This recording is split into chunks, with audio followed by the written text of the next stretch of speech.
I want to start with the defense team, because it's still a team right now, Attorney Perry, and I want to get some information from you for the record. So if you could please tell me how many times that you have met with Mr. Brooks since you've been appointed. I'm looking for you to quantify that for me if you can. I'd need a moment. Sure.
Your Honor, may I ask a question while they're reviewing that? Is the live stream on? It is. Okay.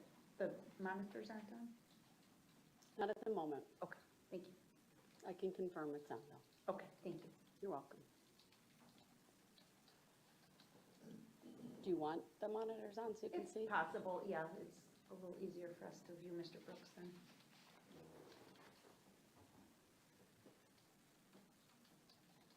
Let me know when you have that.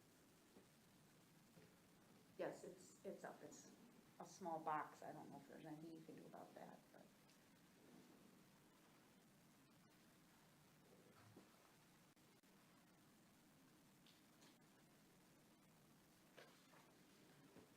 Not sure that I can. Okay. While they're looking through their notes, if you would confirm that you've complied with victim rights. Yes, thank you, we have. Thank you.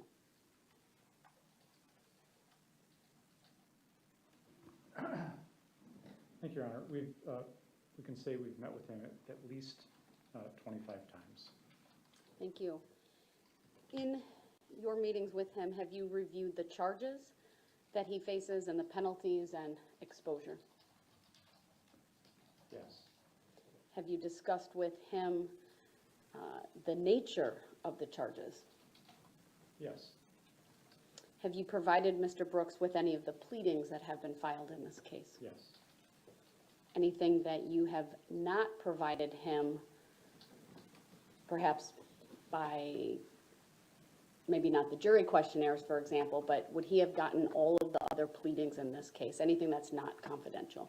Everything has been communicated with him. Not everything has been printed and delivered. Thank you. What about discovery in this case? I know, I'm told, I have obviously not seen it all myself, but I'm told it's quite voluminous and that it includes not only paper discovery, meaning printouts of police reports or photographs, but there's a large amount of electronic discovery. Is that all true? Yeah, that's all true. Has he been provided with copies of the paper discovery? Yes. How have you reviewed with him the electronic discovery? At a meeting at the jail on our computer in terms of reviewing videos. Not all electronic discovery has been reviewed. There's lots of audio files, but I should say reviewed with Mr. Brooks at the jail. Thank you. Have you communicated with Mr. Brooks during the course of your representation in writing, either you to him or him to you? And I'm not looking for you to divulge any, privileged information, just generally, how have you communicated with him? There have been some times in writing. Has he written to you at all? Yes.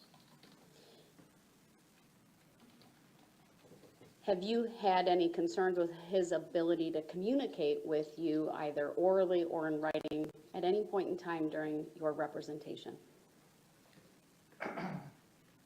I want to answer the court directly, but I'd like to answer this way, is that, and maybe this is not what you're asking, but we are very aware of our obligations in terms of raising any concerns, if there were, about competency or the ability to communicate. And I'm not looking You're for not- that. you're not No, I'm inquiring looking about more for your assessment of his literacy and his ability just generally to communicate with you in the English language. I see. Yeah, we've not had any problem communicating with Mr. Brooks. Thank you. It's my understanding that he provided to you or to Attorney Keyes the waiver of right to attorney form that was e-filed with the court this morning. Is that true? That was delivered to us via by jail staff this morning. Thank you.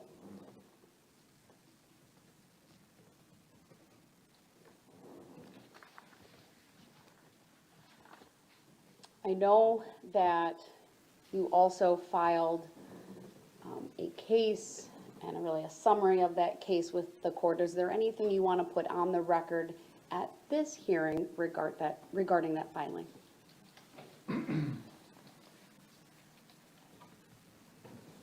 Only that I think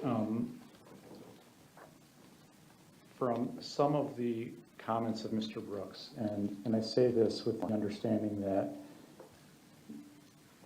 you know, we view him, of course, our motion to withdraw has not been granted. We are still representing him. And it is our clear understanding that it is Mr. Brooks's desire and objective to represent himself in this matter.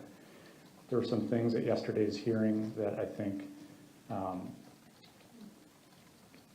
maybe seemed inconsistent with that in terms of colloquy with him, and some things that perhaps appeared inconsistent on his written waiver of attorney form.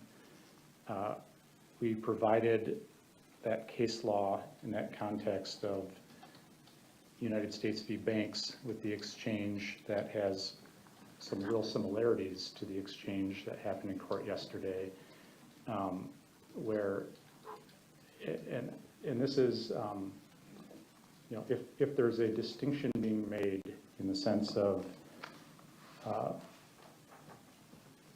what part of the Sixth Amendment does Mr. Brooks wish to waive in terms of how he sees himself as appearing in this case as a special appearance, pro per, as he has said, that the context of that with his really quite clear statements throughout yesterday's hearing of where I think he said multiple times that his wish is to represent himself in this matter.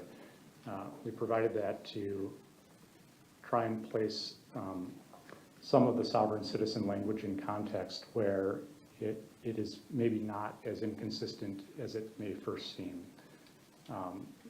to support what Mr. Brooks is saying he wants, and that is to represent himself in this matter.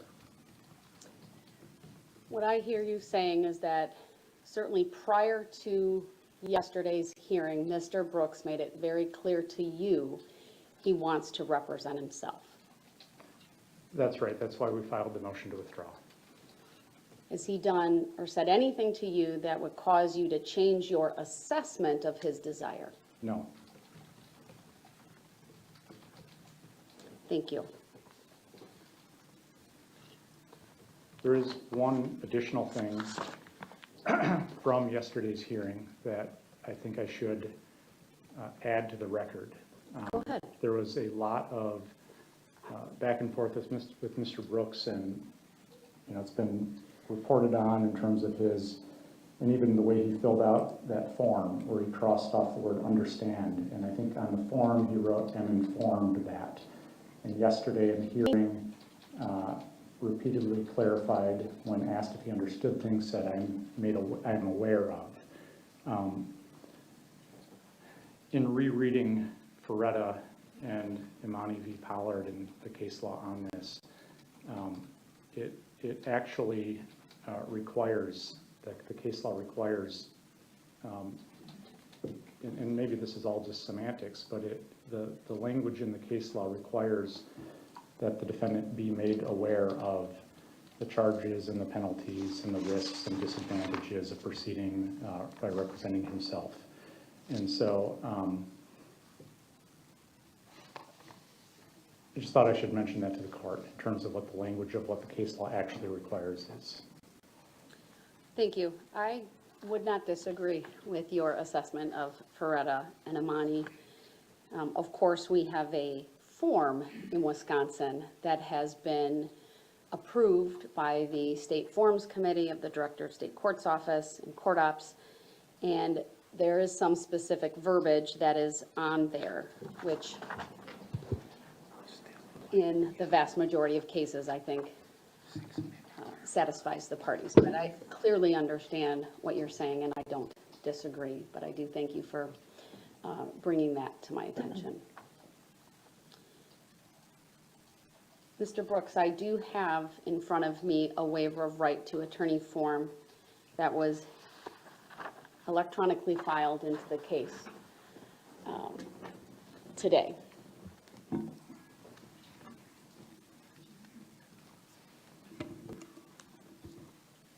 I'm going to pull it up. Can you acknowledge, sir, that it is before you on the screen? Yeah, I can see it. I don't want to make any assumptions, sir, about who filled out this form and how it got to me, so I'd like to ask a few questions about it. I, of course, gave you this form at the end of yesterday's hearing. Hold on a second. That's the live stream. It's the feedback we get because I'm displaying my computer. So give me a second. I'll do it a different way.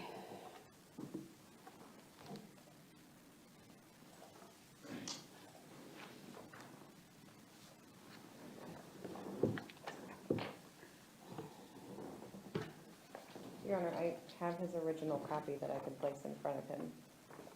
Okay. It should also be on the share screen. Are you able to see it in front of you as well, or no? Not at the moment. I did a test with this yesterday to see if I shared my screen, how it would come up on the live stream, and I thought it was working, but that's all right. I'll stop the share screen. Mr. Brooks, if you want to confirm with me that your attorney has put in front of you the original. Excuse me, say it again. Sure. Could you please confirm that your attorney placed in front of you the original waiver of right to attorney form that you filled out? Yes, right. You acknowledge, sir, that I provided this form to you at the end of the hearing yesterday. Yeah, you gave me this. I filled in certain information on this form regarding the caption at the top. That's the part that's typed. You acknowledge that? Which part are you referring to? So the very top of the form is a caption where it says State of Wisconsin versus Darrell E. Brooks, and there's typed written information.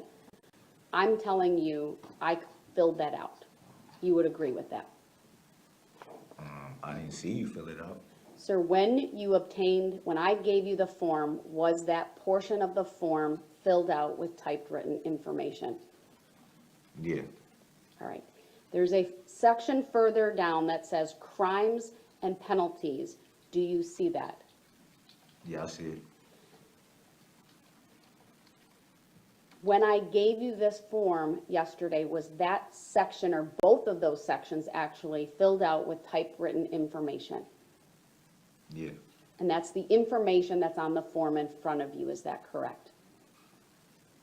Yep. If you turn to the second page of that document, there's a signature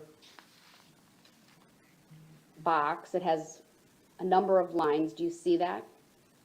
Yeah, And there is one line where it says name printed or typed with the name Darrell E. Brooks typed in. Do you see that? I see it, but that is not the way my name is. I Sir, don't acknowledge do you that name. acknowledge, just listen to me, sir. Do you acknowledge that when you received the form, that printed name was on it? I recognize that there is a name printed on it. That is not mine. Sir, the form that you have in front of you, which has a lot of other information on it, did you fill that out? I filled it out a certain type of way. Listen to me, sir. Did you provide the handwritten information on this form? Yes, I want to confirm the information that you filled out. It's my understanding you are 40 years of age, is that correct? yep, It's also my understanding that you completed 11 years of schooling, is that correct? yep. You have either a GED or an HSED, is that correct? Yes, Do you know which one? a HSED. I Thank- said that yesterday. Right, I read in other materials that it was a GED, that's why I'm asking you. I clarified it yesterday that it was a HSED. Thank you. It's also my understanding that you are able to read, write, and use the English language, is that correct? Yes, English, as I understand it, is your first and only language, is that true? yes,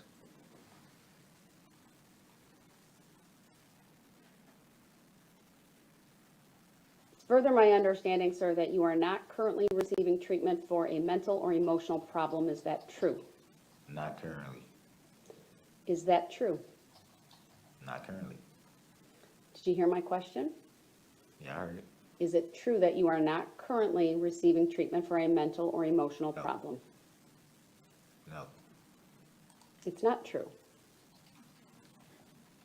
say it again. Is it true that you are not currently receiving treatment for a mental or emotional problem? Yeah, that's true. You also have checked that in the past you have received treatment for mental or emotional problems. Is that true? Yes, It's further my understanding, sir, that you have not had any alcohol, medications, or drugs within the last 24 hours. Is that true? yes, It's also my understanding, based upon how this form was filled out, that you do not have any physical or psychological disability that may affect your ability to be informed what is happening in court or communicate your position or views on the case to the court. Is that true? yes, We talked a little bit about this yesterday.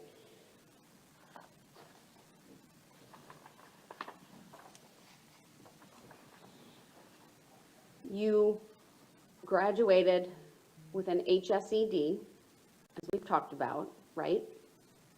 yeah, You've been able to read the various documents that have been provided to you in this case. Is that true? yeah, You're able to write. Is that correct? yeah.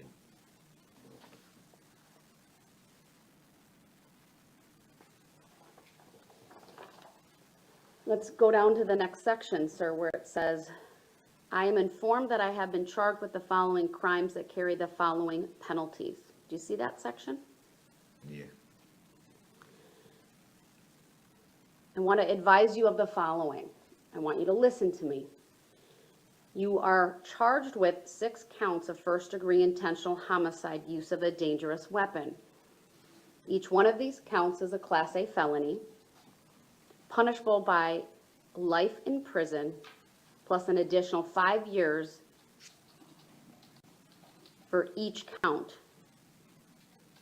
Are you aware of that, sir? I am informed, yes. You are also charged with 61 counts of first-degree recklessly endangering safety. Each one of these offenses is a Class F felony.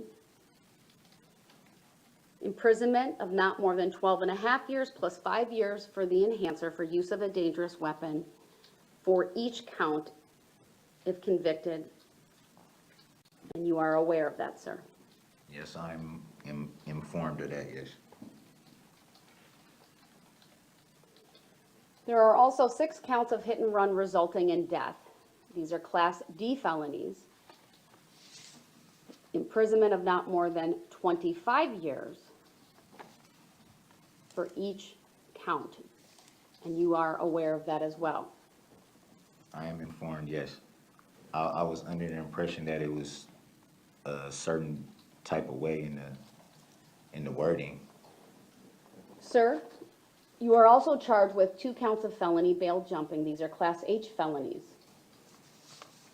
And upon conviction, you may be imprisoned for not more than 6 years for each count. Are you aware of that? I am informed. And then there are 2 counts of misdemeanor battery. Those are Class A misdemeanors, and upon conviction, you may be imprisoned for not more than 9 months. Are you aware of that? I am informed.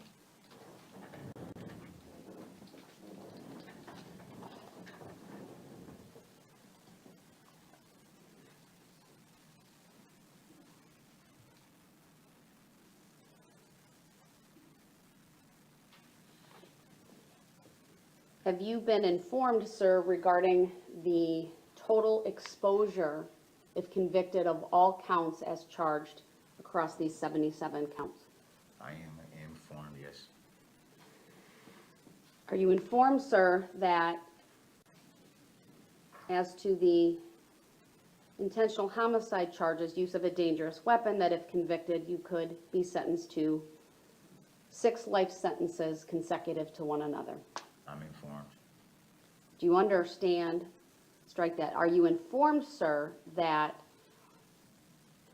you could be sentenced consecutively on each one of the counts for which you are convicted? I'm informed.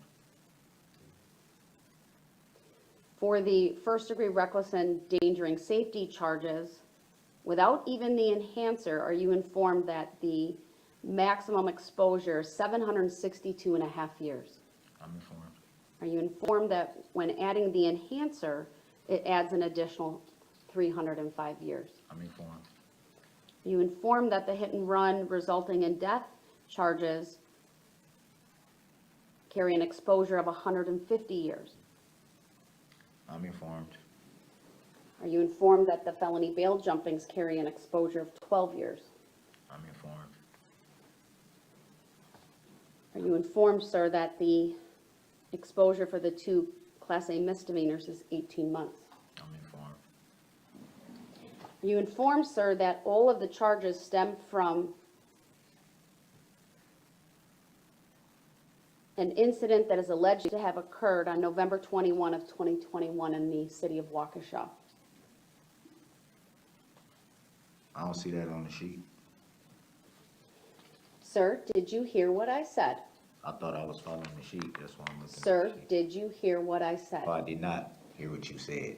Sir, are you informed that all of the charges stem from conduct that is alleged to have been committed by you on November 21 of 2021 in the city of Waukesha? I'm informed. Are you further informed that all of this conduct primarily relates to what has been referred to as the Waukesha Parade incident? They worded it as a different way. They call it an attack. I don't know who they is, and I don't frankly care. Listen to my question, sir.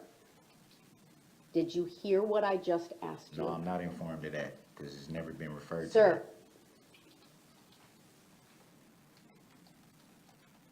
I am advising you that your conduct that is spelled out in the second amended criminal complaint, which this court provided you with yesterday, accuses you of committing multiple offenses during the Waukesha Christmas parade. Did you hear me say that? Yeah, I just heard you. Thank you for correcting the language. The next part of the form, sir, and I will return to it, is entitled, I understand I have the right to. Do you see that? Mine says I am informed.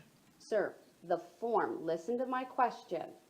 Do you see the section of the form that is entitled, I understand I have the right to? Mine says I am informed. You're not listening to me, sir. I'll get to that. But the form, the state form, has a section that is titled, I understand I have the right to. Do you see that? Yeah, I see it. All right, you changed the word I understand to I am informed. Is that true? Yes. I'm going to advise you of the following. I want you to just listen. Sir, you have the right to have an attorney represent you at all stages of the proceedings. You have the right to have an attorney appointed for you by the state public defender if you do not have the money to hire an attorney.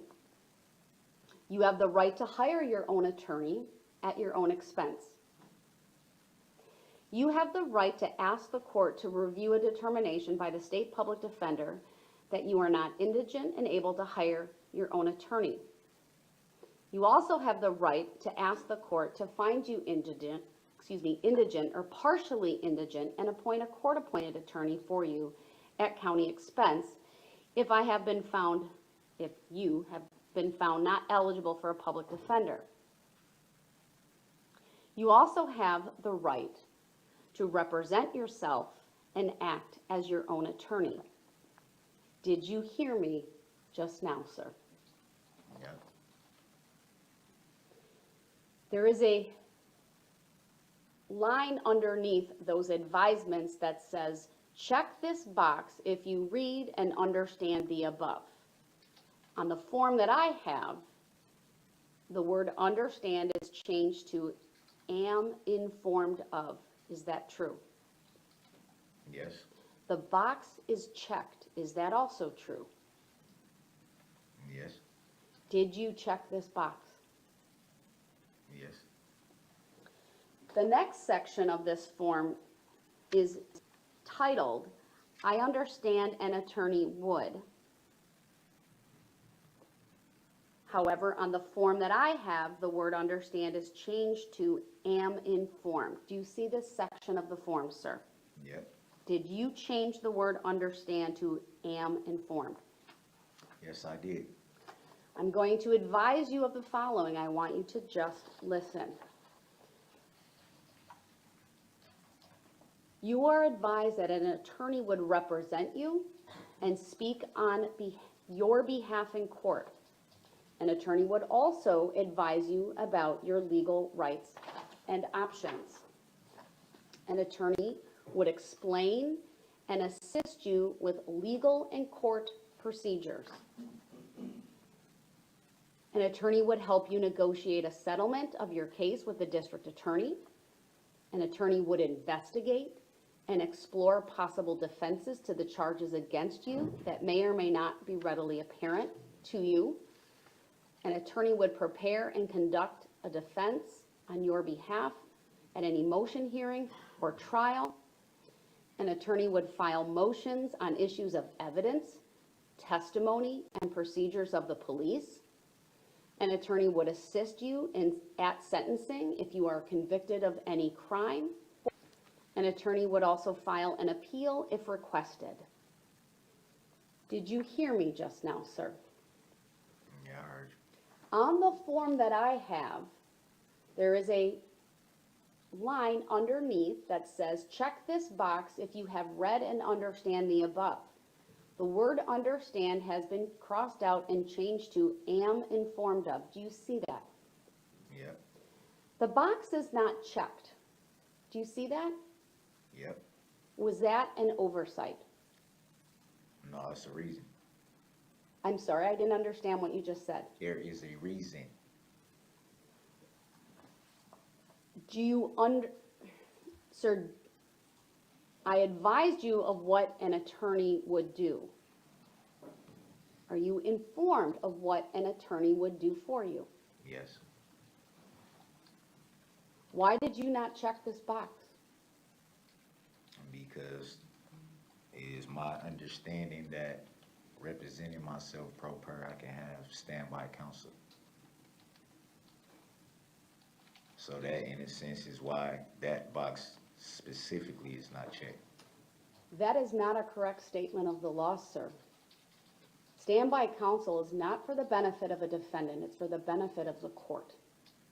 Either way, it's still allowed for me to have. Have you been advised, sir, that the public defender's office is not able to perform standby counsel duties? No, I have not been advised that. There is a rule that was promulgated by the Public Defender Board in Wisconsin that prohibits public defenders from acting in the capacity of standby counsel. Did you hear me advise you of that just now? Yeah, I heard you say it. What is it called? You referenced standby counsel, sir. I'm advising you that the Public Defender's Office is not able to act in that capacity. Did you hear what I just said? I heard what you just said, and I asked you a question. Is that somewhere that I can find out about that information? Some type of law or some type of...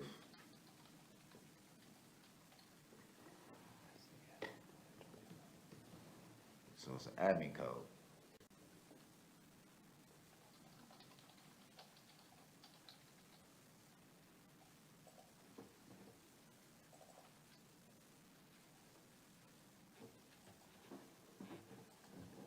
We're going to get a bit of feedback, but I'm going to put it up on my screen, which the parties will be able to see.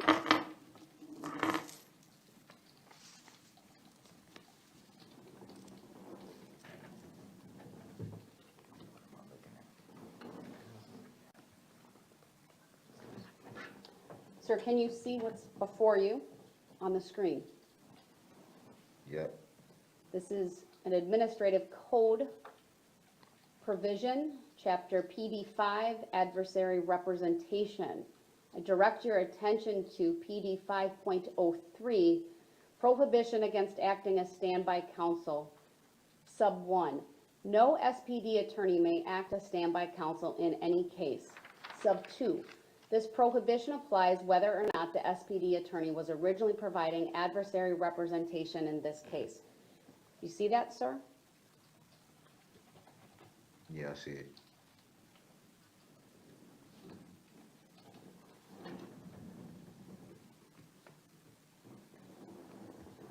I'm going to take that down.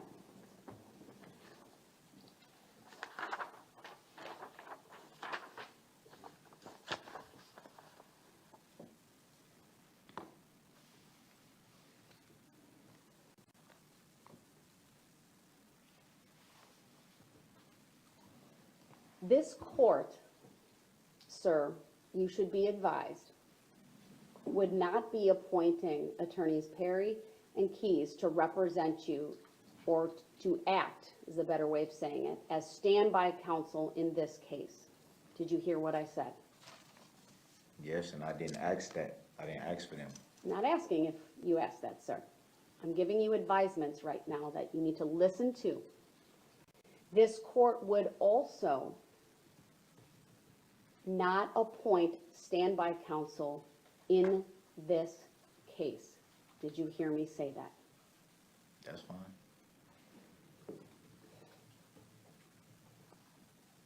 This court is further advising you, sir, that this trial will start next Monday, October 3rd. Did you hear me say that? I heard you say it, but I object to that. And I object on the grounds that, are you making a judicial determination of that when you haven't even decided the issue while we're here? Sir, I'm further going to advise you that at this late stage in the proceedings, which is frankly beyond the 11th hour, which is what the case law references, we are frankly at 11:58. This court will not appoint any other attorney to act as standby counsel if this court grants your request to represent yourself. Did you hear me say that, sir? Is that the answer to the question? Sir, did you hear me just now? Is that the answer to the question? This is not a question and answer session, sir. I'm giving you certain advisements. Did you hear me advise you just now? Did you hear the question I asked? Because it sounds like a rush to Mr. Brooks, judgment. we'll move on. You are advised You are that, rushing to judgment. Mr. Brooks, you are advised that this court will not appoint standby counsel. Okay, you said that. There but are you a didn't number answer of reasons which I will advise you make it impractical. You're not This answering trial the is question, though, scheduled. Your Honor. Mr. Brooks, do not interrupt. That is a rush to Mr. judgment Brooks. if you don't answer the question.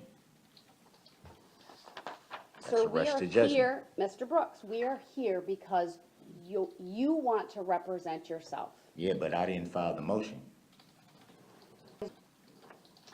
That's I'm just not merely- I'm relevant, just sir. merely The motion is asking- before I'm me, just and I'm merely going asking- to address it. I'm Stop just merely talking asking over the me, question. Mr. That's Brooks. it. Just merely asking I the need to question. get through the advisement. And I would like to know the answer to the question that You are I'm being asking. difficult.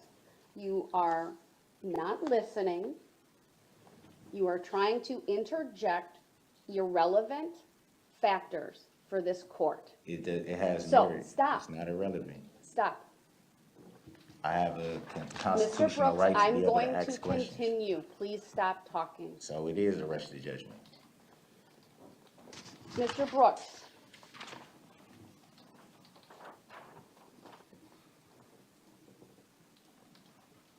The case law makes very clear you can't waive your right to an attorney. Let me rephrase that. The case law makes clear you cannot act as your own attorney, right? Exercise your right of self-representation while simultaneously exercising the right to counsel. Did you hear me say that? Yes, I heard you say that, but that wasn't what I was attempting to do. That was the whole reason why I said it was filled out. This form was filled out for a specific reason, the way that it was. Sir, I'm not going to entertain a request for whether it be called standby counsel, hybrid That's not what I'm talking representation. about. Your attorneys have told me you want to represent yourself.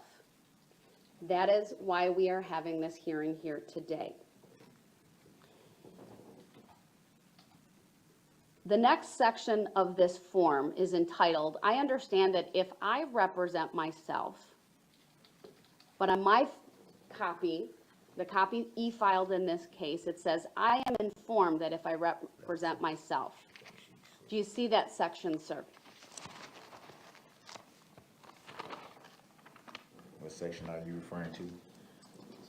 The section that is labeled, I understand that if I represent myself, but the word understand has been changed to am informed. It's on page 2. His papers got shuffled up, Judge.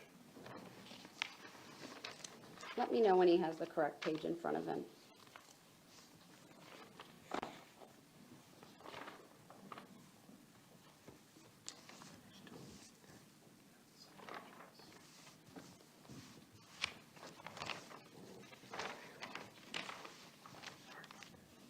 Okay, he's got it. Thank you. Do you see that section, sir? Now, what section were you referring to? The section that says, I understand that if I represent myself, but the word understand is scratched out and it now reads, I am informed that if I represent myself. It's on page 2. Do you see that? Yes, I do. You are advised, sir, that the judge, that's me, cannot be your attorney and cannot give you any legal advice. You are further advised that the district attorney cannot be your attorney and cannot give you legal advice. You are further advised that the judge, district attorney, and court personnel are not required to explain court procedures or the law. You are further advised that the judge cannot treat you any differently because you do not have an attorney. You are further advised that you will be required to follow all legal rules and procedures that an attorney would have to follow in court, and that it may be difficult for you to challenge evidence presented by the district attorney if your case goes to trial. You are further advised that it may be difficult for you to present evidence. You are further advised that if you want to testify, you must be sworn as a witness and answer questions from the district attorney. You are further advised that it may be difficult for you to do a good job as your own attorney. Did you hear the advisements that I just read to you, sir? Yeah, I heard. You are further advised, sir, that acting as your own attorney may be very challenging.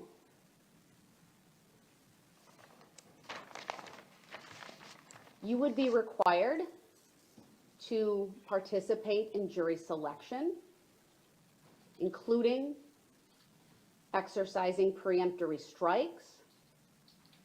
It may be difficult for you to raise the issue of strikes for cause. At trial, it may be difficult for you to raise objections, both when to make them and how to make them, whether it be as it relates to the admission of evidence or the testimony of witnesses. Other obstacles that you will face include applying the rules of evidence, understanding and applying the rules of trial procedure.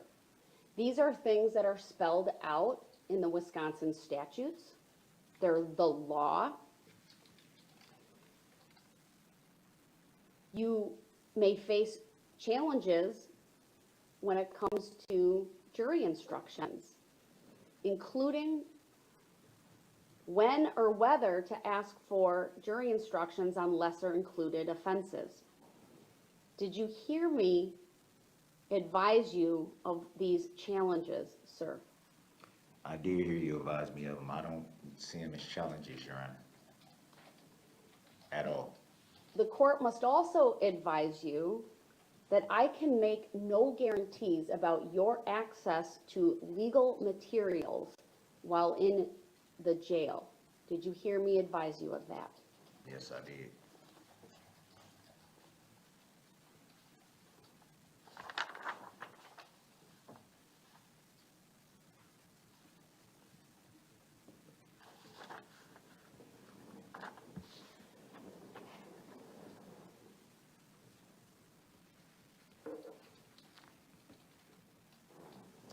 You may even find, sir, that if I allow you and honor your request to represent yourself, that once this trial starts, you may find it difficult and may even express a desire to change your mind. In other words, you may regret the decision that you make. I'm advising you, sir, that at that point, it would be challenging for this court to reinstate your right to an attorney. Did you hear me advise you of that, sir?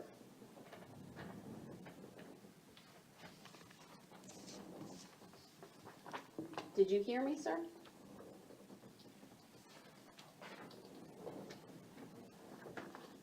Mr. Brooks, did you hear me? Yeah, I heard you. Once, Can I ask why would it Once- be challenging? sir, let me continue. I want to advise you the following. When a person represents themselves, they are acting as their own attorney. Did you hear me say that? Yeah, I don't agree with that.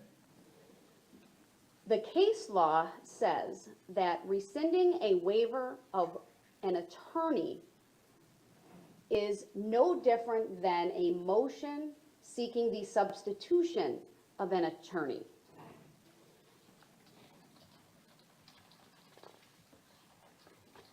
That is why this court is advising you it would be challenging for this court. I didn't say impossible, it would be challenging. There is significant case law on substitution of counsel and it falling within the discretion of the court. There's criteria discussed in cases such as State versus Lomax, State versus Boyd. There is case law that discuss 11th hour requests, which are generally frowned upon as delay tactics. The court would consider things like the impact on the court's general responsibilities for the prudent administration of justice. The court would consider whether requests like that interfere with the administration of justice, the impact to the court's docket in general, and other considerations, including the significant amount of time, resources, preparation that the court, the parties, even the clerk of court and the sheriff's department have put together to bring this case to trial in October of this year. Did you hear me advise you of all of these things, sir? Yes. There's a reason I'm telling you, sir, about some of these challenges and difficulties, and that is because I want you to know that waiving your right to an attorney does not mean the trial is delayed. Did you hear me say that? That's not my reason for wanting to represent myself pro per. It had nothing to do with delaying the trial. So you don't want to delay the trial, correct? That's not what I said. I said that the decision to represent myself pro per had nothing to do with a delay tactic. I think I'm very clear with what I said. Well, I want to be clear, I understand you, sir. If it's not a delay tactic, I take that as you're not requesting an adjournment of the trial. Is that true? That's not what I said. Are you requesting an adjournment of this trial? I can't logically make that decision until you make a judicial determination. Why would I answer that question right now at this point when I still don't know what's been decided yet? So here's the important takeaway, in my humble opinion, sir. You are being advised that I am not going to adjourn the trial that is scheduled to start next week. Did you hear me say that? I heard you say that, and Knowing that, sir, I still can't logically answer what you are asking me because a decision has not been reached.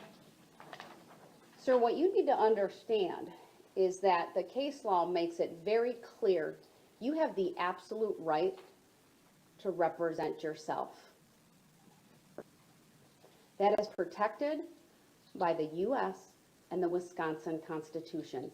Did you hear me say that? I know that. You have the absolute right to have an attorney represent you. That is protected by the U.S. and the Wisconsin constitutions. Did you hear me say that? I'm aware of that as well. It is my understanding, sir, that based upon the motion that was filed, the waiver of attorney form that was filed, and the proceedings that have been held over the course of the last 2 days, you wish to represent yourself. I wish to represent myself pro per, but I do not wish that my entire Sixth Amendment right not be honored. I essentially would only be agreeing to the part where I want to represent myself. Just that stipulation of my Sixth Amendment and no other stipulation of my Sixth Amendment.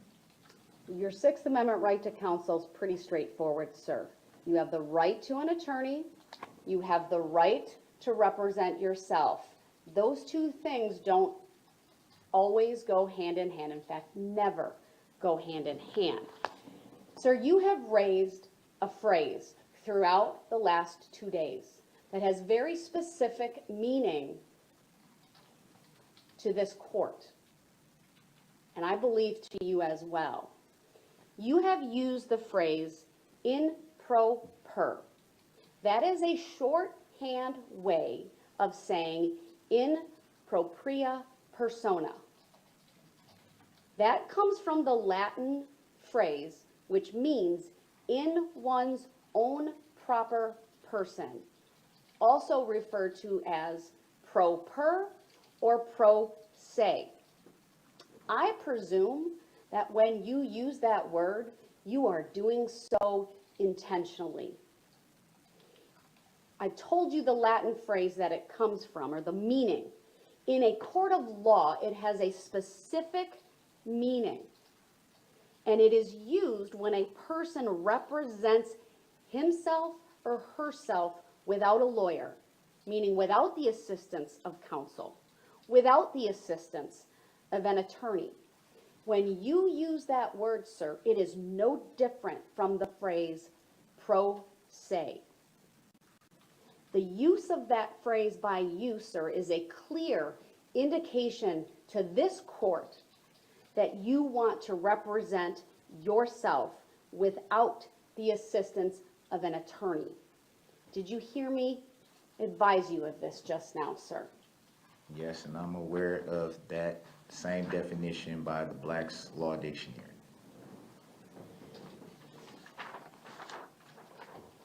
Let's go back to the form, sir.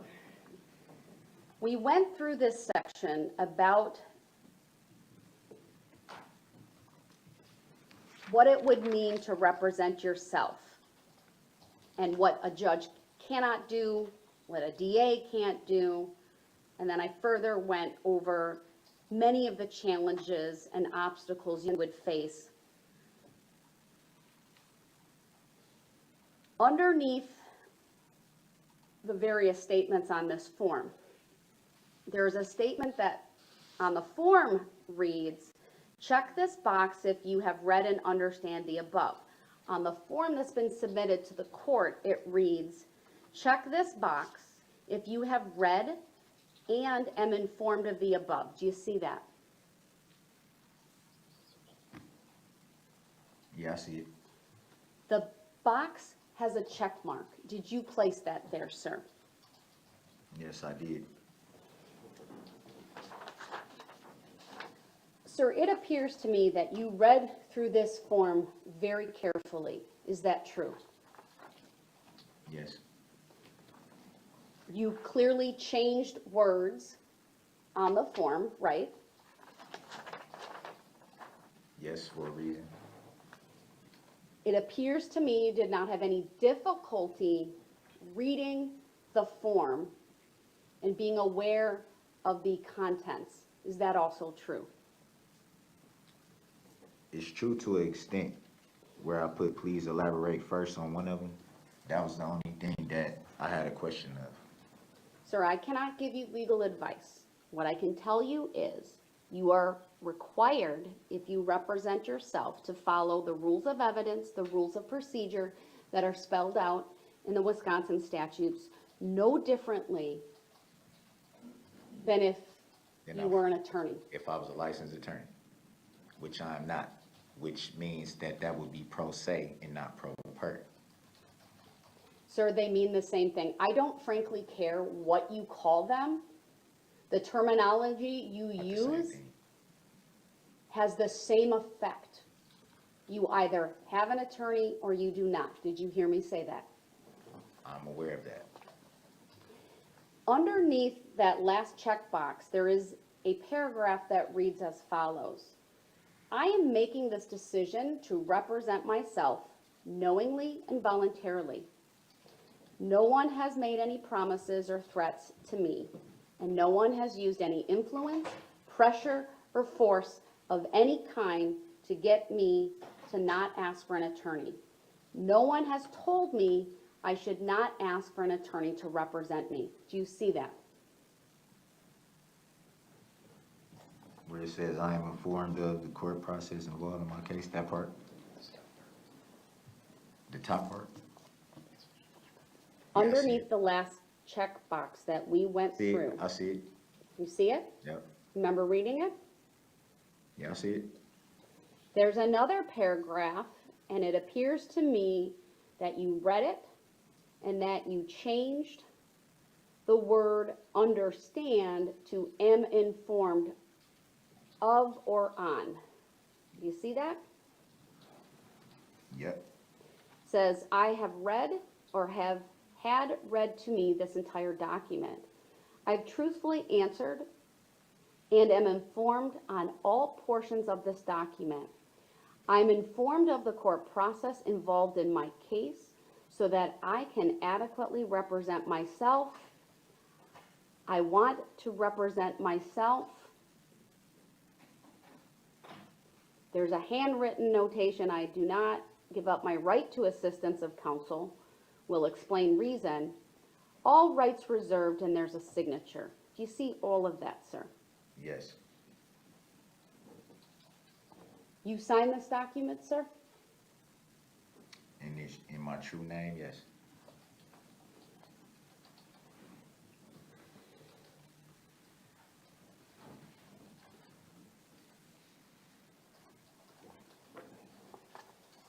Sir, anyone make any threats or force you in any way to sign this document? No.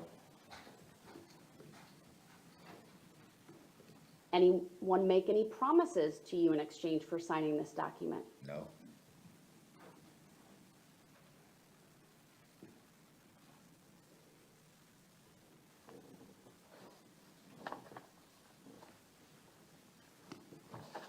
Do you understand, sir, that by signing this document and presenting it to the court, you're asking me to accept your waiver of the right to an attorney? Just so I'm clear, that would be essentially just that part of my Sixth Amendment, correct? The right to an attorney, yes. Just that part? We are just talking about the right to an attorney, sir. So essentially, the rest of my Sixth Amendment right is preserved. That is correct. Thank you for clarification. Sir, do you wish to waive your right to an attorney? Yes. Anyone make any threats or force you in any way to waive your right to an attorney? No. Anyone make any promises to you in exchange for you waiving your right to an attorney? No. You understand, sir, that means Attorneys Keys and Attorney Perry will be discharged from this case. I'm informed, yes. You are aware that means they will be discharged from representing you. Yes. You are aware they will not join you at that table after that decision is I made. am informed, yes. Do you believe you are making the decision to represent yourself knowingly and voluntarily? Yes. Do you believe you are fully informed about the advantages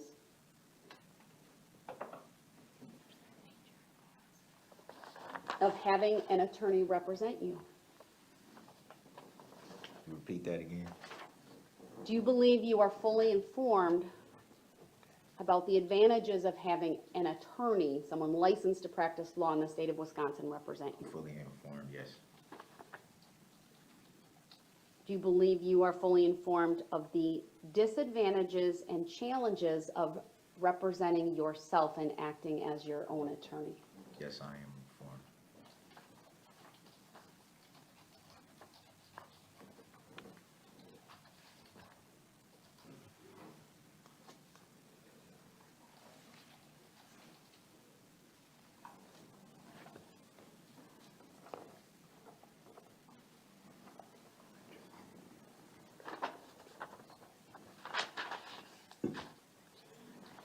I went through this a little bit, sir, and while I know you have not asked for an adjournment, I want to make a few things clear if I haven't already.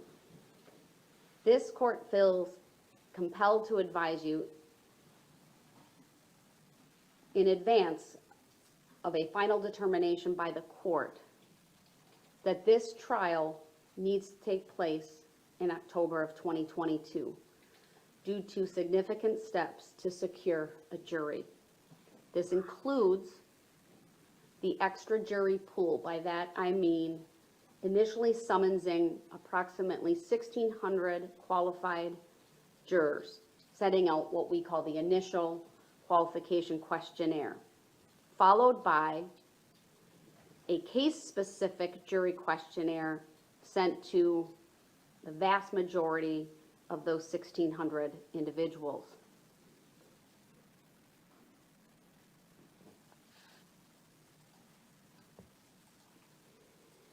In addition, this trial was scheduled 6 months and 22 days. Will be 6 months and 22 days on October 3rd, roughly 6.5 months. It was scheduled on March 11th. We've had significant litigation to date, including a motion to change venue, a motion to adjourn.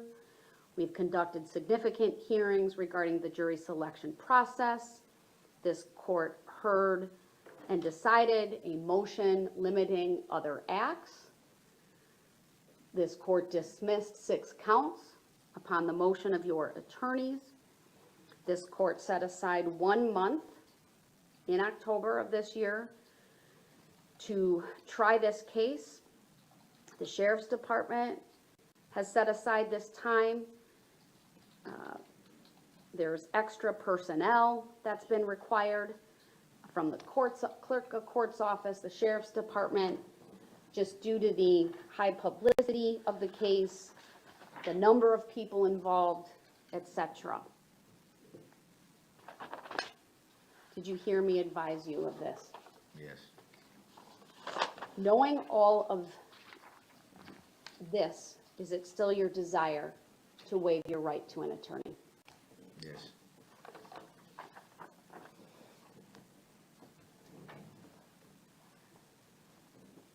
Attorney Perry, anything you want to add to what I've questioned Mr. Brooks on at this time, or any other information you think I should know? We will promptly give Mr. Brooks preparations that we've done for trial. We'll have delivered to him, and I understand that the jail is going to be working to make electronic discovery reviewable for him and taking all those steps. From the state, anything you'd want to add to the record at this point, Attorney Opper? Yes, Your Honor, thank you. There's a couple of points, please, if you could indulge me here for a minute.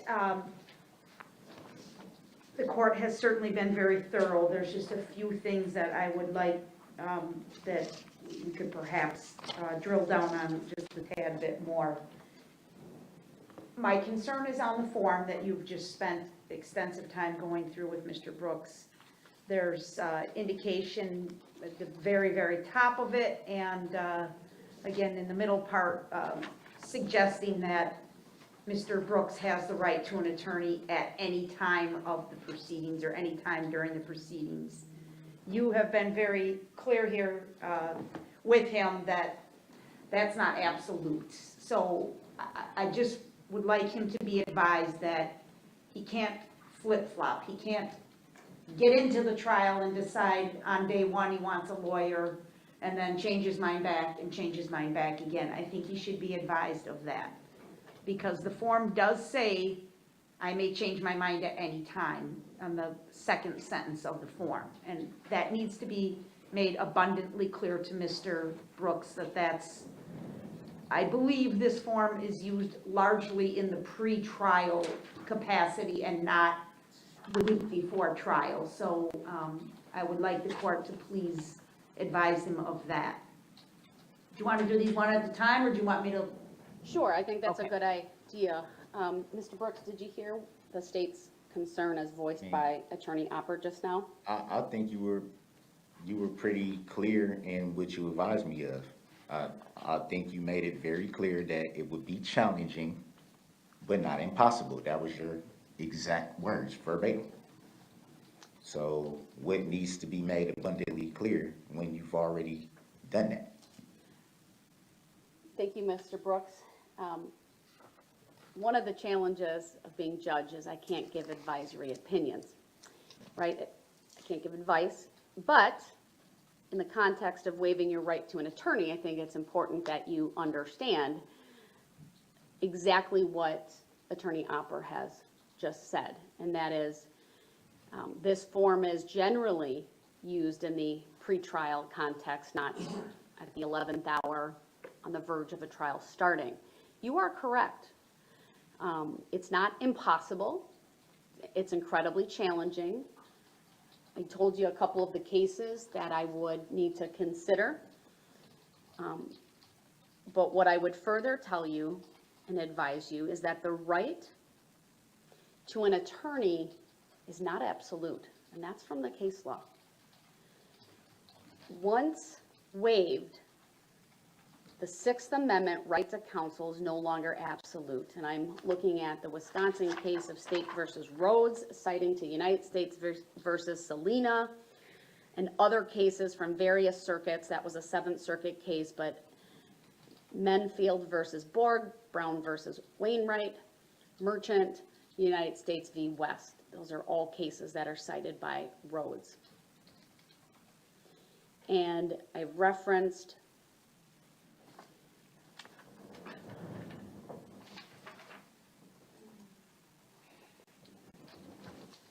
State versus Lomax. There's also State versus Lovetto. And these are some of the considerations that I would need to consider if it were raised, and that includes practical concerns of managing its docket, that's my concern, impact that a request may have on its general responsibilities for the prudent administration of justice, the timeliness of the request for substitution of counsel. All of these cases are substitution of counsel cases, but the case law makes clear that when a pro se person seeks to now, Pro per? however you want to call it, sir, in pro per person wants to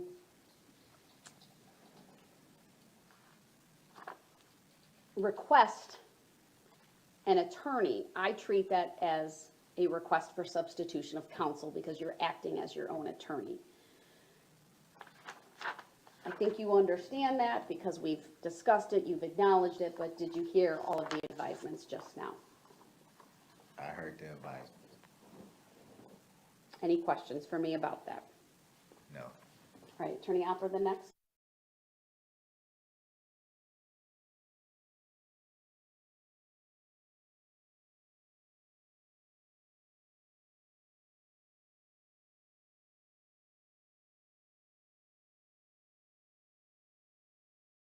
He can ask some questions, and another attorney sitting next to him can ask some questions, or they can share responsibilities or duties. Thank you. Mr. Brooks, did you hear what the state just said just now? I heard it, and again, I think, like was just stated, you were abundantly clear on that issue as well. We talked some yesterday about some of the challenges. You would agree with that? As far as it. the Representing changes. yourself. And I'll be a little more specific. Yesterday, I went through the experience of not only your own attorneys, but the experience and the resources available to the state. Do you remember that? I do. I may not have said it this way, but one of the things the state will be able to do is, there are 3 attorneys seated at that table. They can divide and conquer the work between them. Did you hear what I said? Yes, ma'am. You're fully informed about that, correct?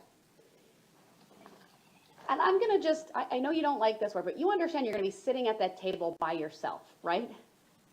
I'm not alone, I don't think. There will be no attorney seated next to you, I know correct? what you meant. I know what you meant. All right. You will have the sole responsibility to cross-examine witnesses, to present evidence, to make arguments to the court, etc.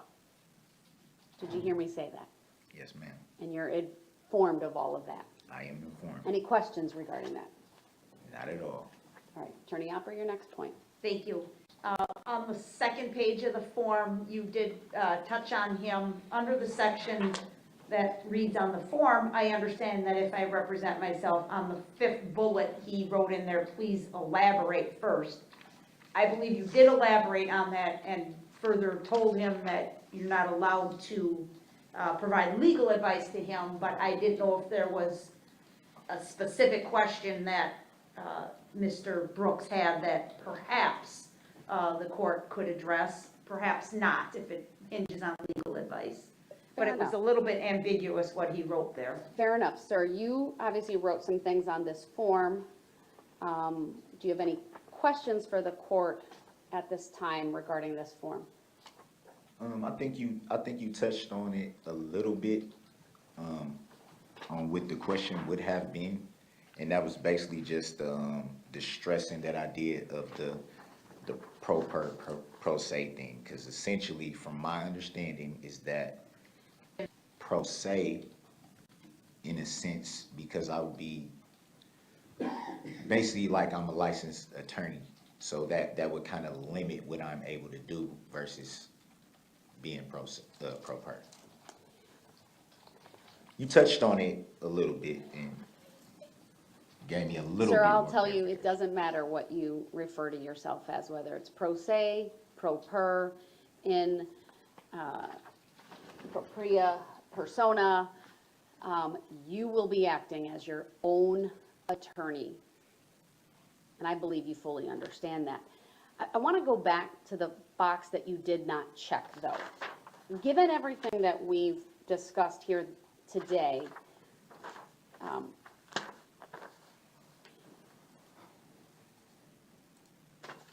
do you have any questions regarding the section regarding what an attorney would do on your behalf? And I don't mean you acting as an attorney, but a licensed attorney in the state of Wisconsin assigned to represent you. Yeah, you touched on it. I think it came up like right when I had voiced that, and you kind of clarified it. Understanding that this section refers to a licensed attorney in the state of Wisconsin, would you be willing to check this box now? That you have read this section and that you are informed of the above. Yeah, I'll check. You have the original. I'm going to ask that if you're willing to do that, that you do that, initial it, and date it. Quick question on that. What is the significance of the initials and date? As it pertains to For me, not having to do that for I think you know what I'm saying. for me, the form that I have was signed yesterday, the 27th, today's the 28th. It's an indication anyone reviewing it later would know that that was added at a different date. Okay, It preserves the record from my perspective. I gotcha. All right.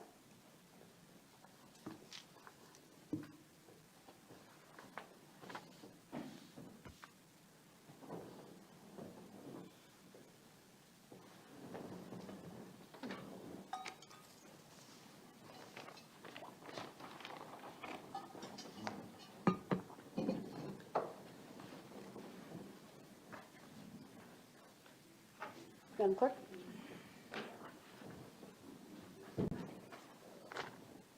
The record should now reflect, I do have the original, which actually is a little bit easier to read than the scanned version.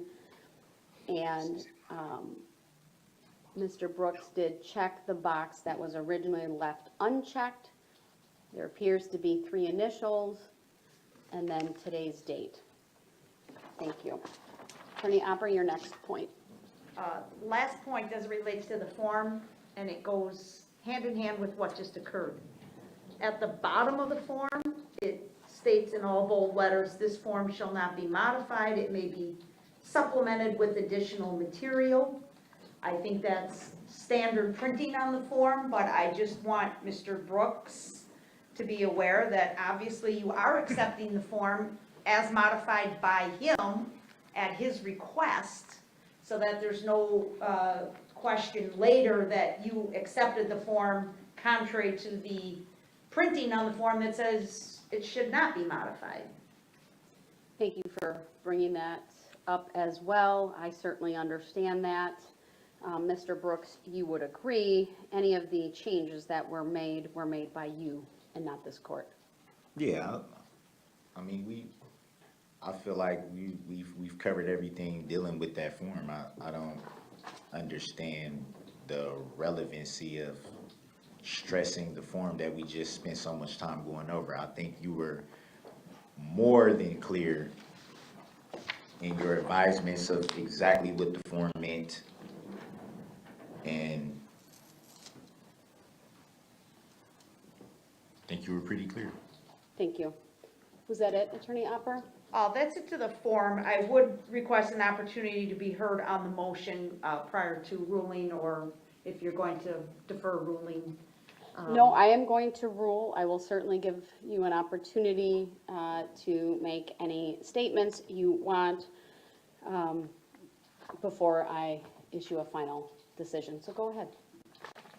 The only outstanding issue, Your Honor, we have not yet spoken of it today on the record, was the letter that was filed by the defendant's mother. I believe it came in late yesterday afternoon or first thing this morning, in which she has indicated she thinks Mr. Brooks is not competent to be making these decisions. I just wanted the record to reflect that we've reviewed the history of offenses for Mr. Brooks in the state of Wisconsin. We know he has a record outside the state of Wisconsin, but we have not been able to develop that.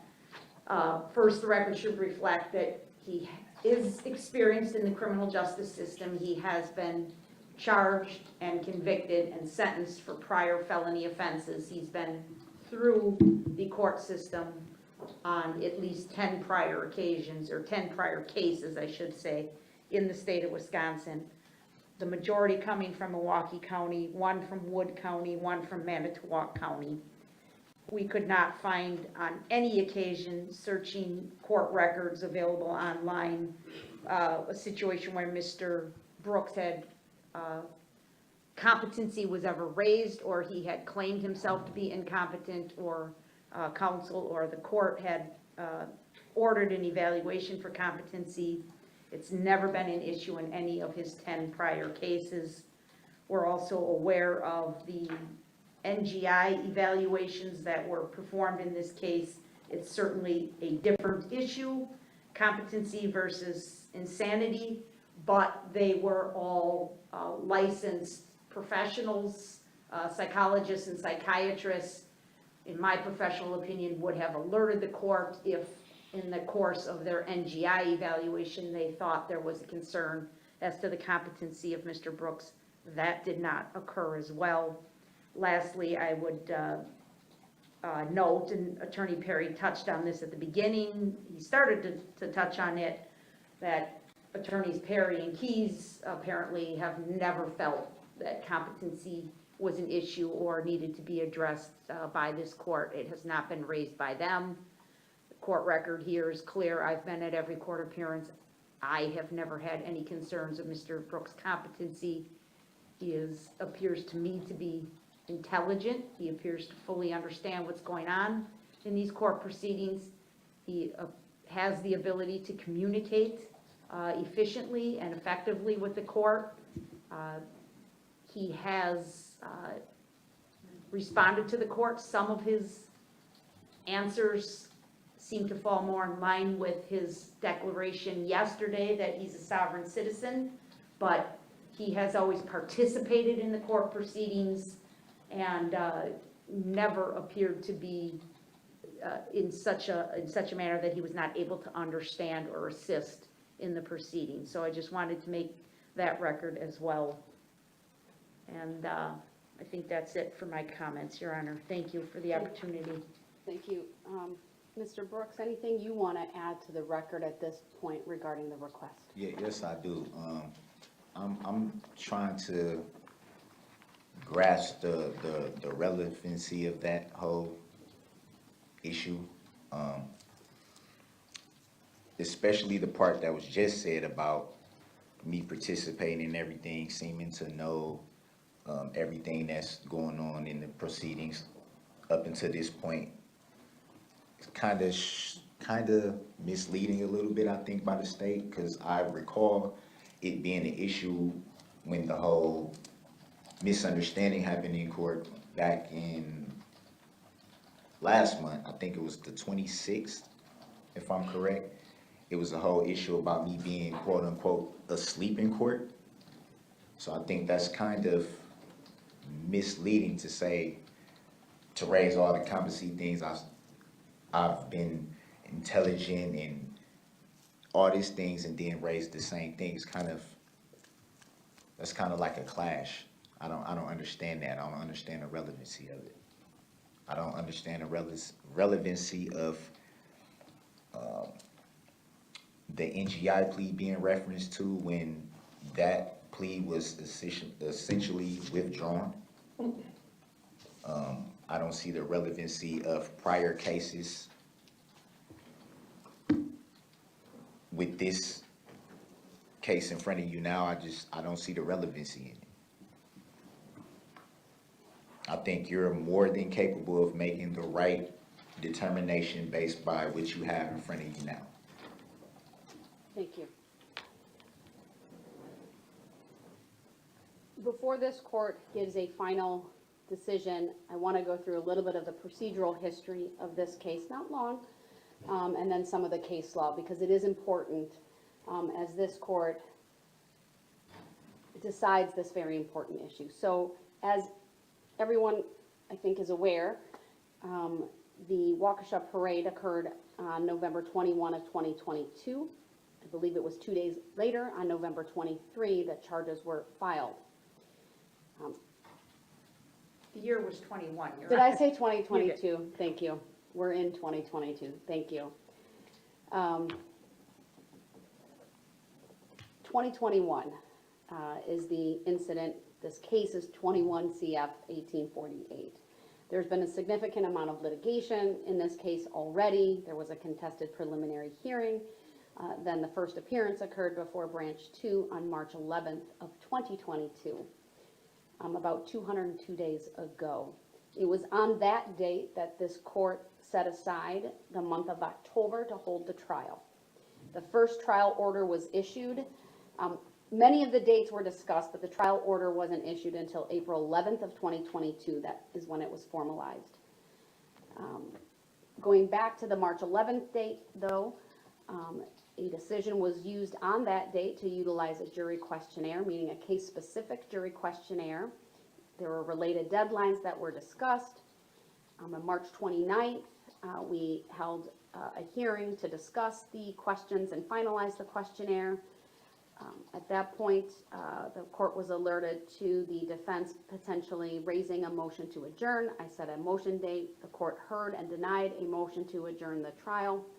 From my perspective, that motion was primarily related to potential concerns of the defense regarding the ability to be prepared.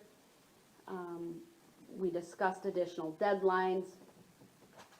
From my perspective, this is a case where the state has worked diligently to quickly turn over all discovery material.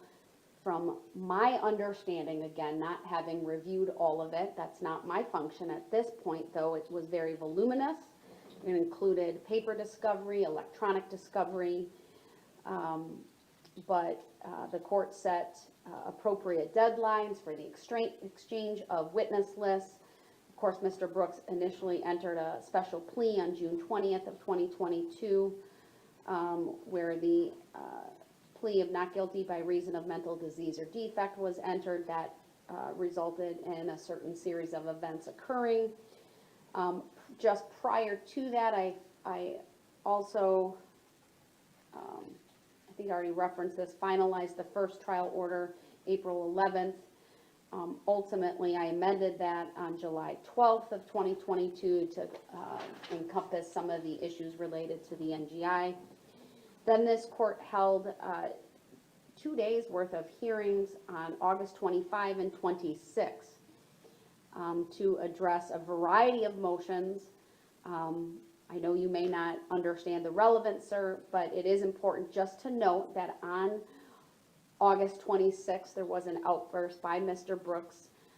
It resulted in the court taking an early recess, and he was temporarily removed from the courtroom. When he came back,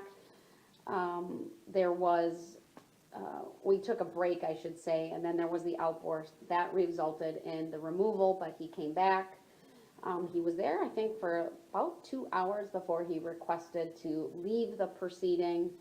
But I believe the record would fully demonstrate that when I questioned him regarding his desire to leave, he demonstrated an understanding of what he was doing. He answered my questions at that time. He understood, from my perspective, that he was leaving the proceedings. Then the court moved on to September 9th.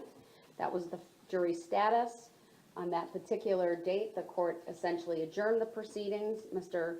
Brooks complained of a tooth abscess. I was able to fit it in with my schedule, and so the jury status was adjourned until September 19th. The jury status was held. We covered a number of issues at that time. The state raised the need or the desire to have the court rule on some additional issues. We set some deadlines for that. At no time prior to the jury status was this court ever advised of Mr. Brooks' desire to represent himself, and then it was on the 21st of September that the motion was filed. Of course, the court set the hearing initially for yesterday.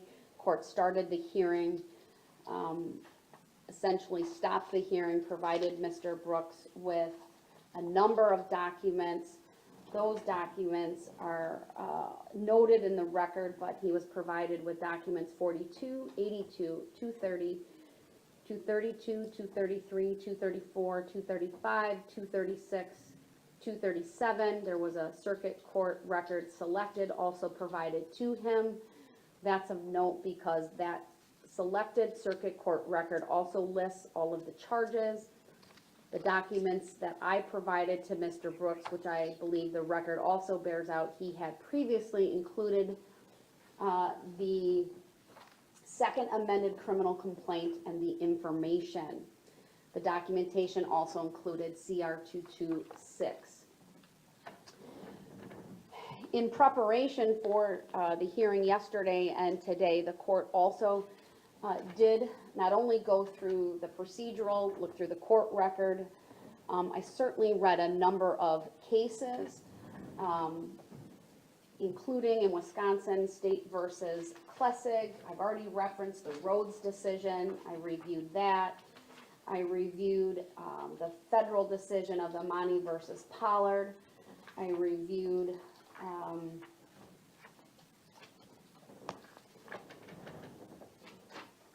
Pickens versus State, Indiana versus Edwards. I reviewed State versus Amani, which was the predecessor to the federal decision in Amani versus Pollard. There's other cases as well, but those are essentially the critical cases for the court's determination. I also reviewed all of the NGI evaluations as well. And my purpose in doing that, a couple of different reasons. Number one, those evaluations were done by licensed professionals, all of which I believe have a PhD after their name. And as part of those evaluations, which were done in July and August of 2022, each examiner did a mental status exam. And in each of the reports, it's noted, frankly, no concerns over Mr. Brooks's mental status. One of the criteria this court needs to look at is whether there is a mental illness that would essentially impair Mr. Brooks's ability to understand what's going on.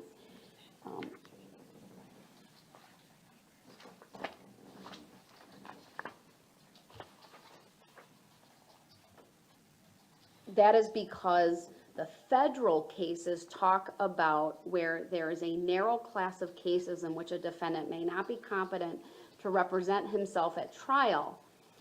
And that situation typically would be a severe mental illness to the point where they are not competent to stand trial or to conduct trial, themselves. In this particular case, I have absolutely no indication that Mr. Brooks suffers from a mental illness or mental impairment. I know his mother wrote a letter.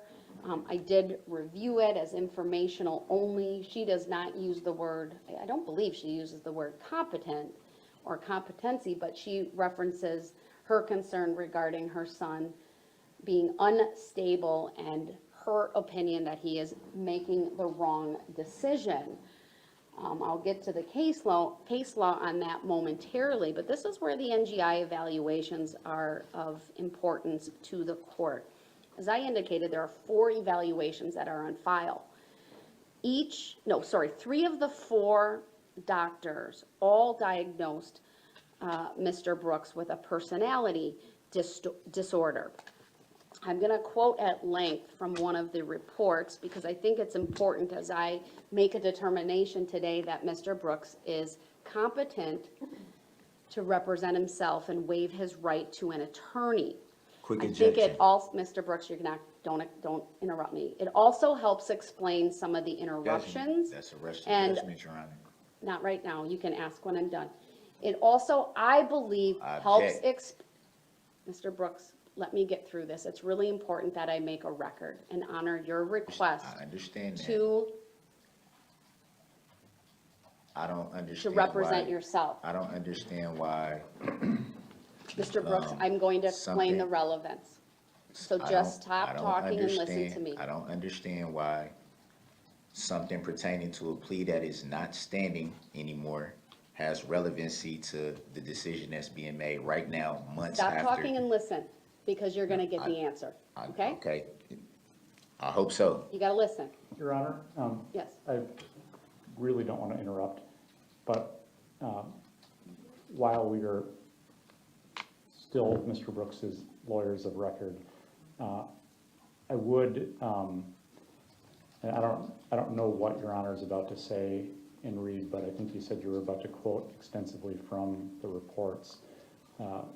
It's my understanding that those are confidential unless there's a phase 2 of the trial. And so I don't know if it could be done by allusion, but when I heard you say you were going to quote from them, it did sort of set off warning bells. I understand. In terms of that. I understand, and I'm mindful of that. The reports are not made public until a phase 2 proceeding. That does not limit this court from relying upon the information in them in evaluating his request to represent himself in this case. Is there a case law to back that up? My decision in this case to frankly honor the request of Mr. Brooks and grant the motion today is based upon the entire record and proceedings and file in this case, including matters that are otherwise sealed to the public but available to the parties and the court. The bottom line is this, and I can, without quoting verbatim, say this.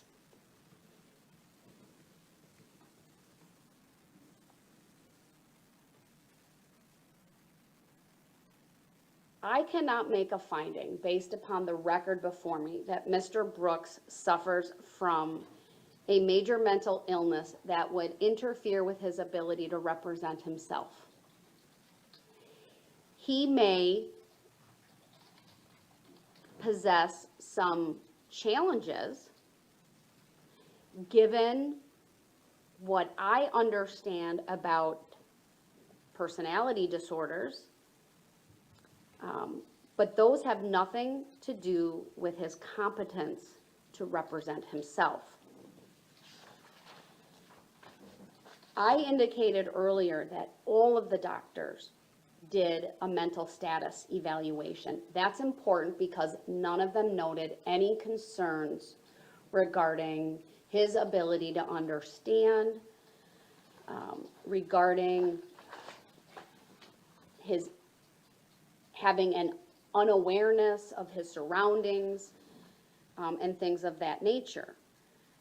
They do note in a number of the evaluations regarding his level of cooperation and at times the lack thereof, his refusal to respond to questions sometimes, what I would generally refer to perhaps as some difficulty in interpersonal type communication. However, all of the examiners were able to say something to the effect that it was their opinion that Mr. Brooks reasonably understood, or understood with reasonable accuracy, why the evaluators were there, the limitations of the confidentiality associated with that, that even during times during those evaluations, if he was being difficult, that he was nonetheless able to communicate with them. He was articulate.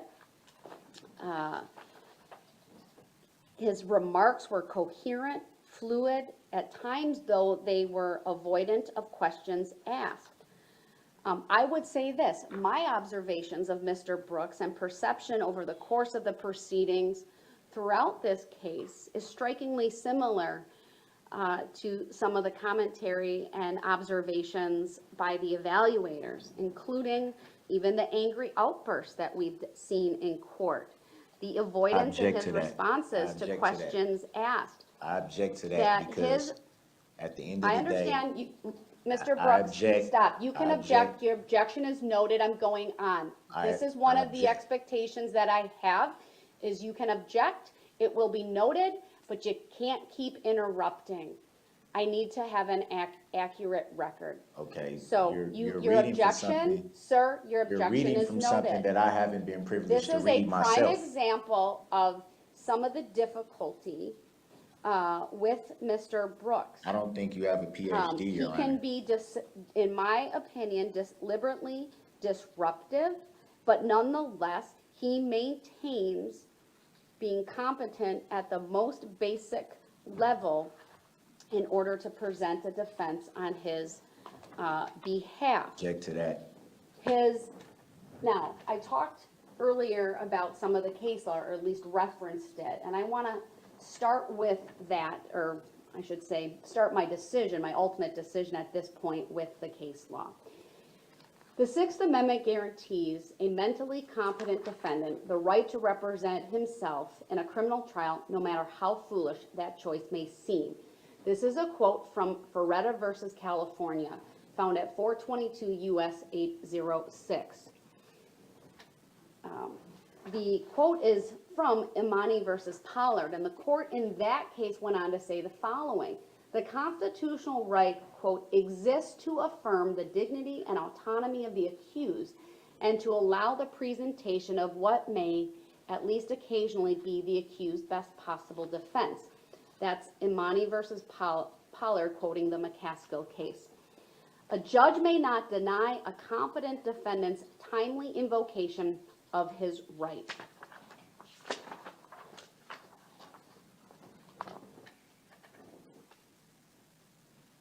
Under Ferretta, a defendant's reason for choosing to represent himself is immaterial. Defending pro se will almost always be foolish, but the defendant has the right to make that choice for better or for worse. Pro per. In Wisconsin, just like in Ferretta, the court recognizes his right to represent himself.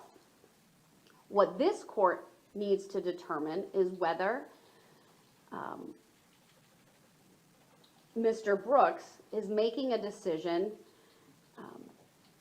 competently, freely, voluntarily, what we refer to in the case law as a knowing and voluntary waiver.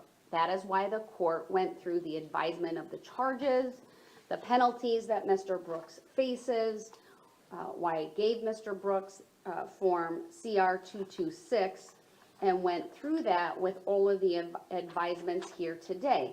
That's also why the court went through the advantages of having an attorney and the disadvantages and challenges of being one's own attorney and representing oneself. I believe that the record demonstrates this court has warned Mr. Brooks about what he is getting into, the challenges, or at least some of the challenges that he may face, including on topics such as jury selection, trial objections, rules of procedure, etc. In the words of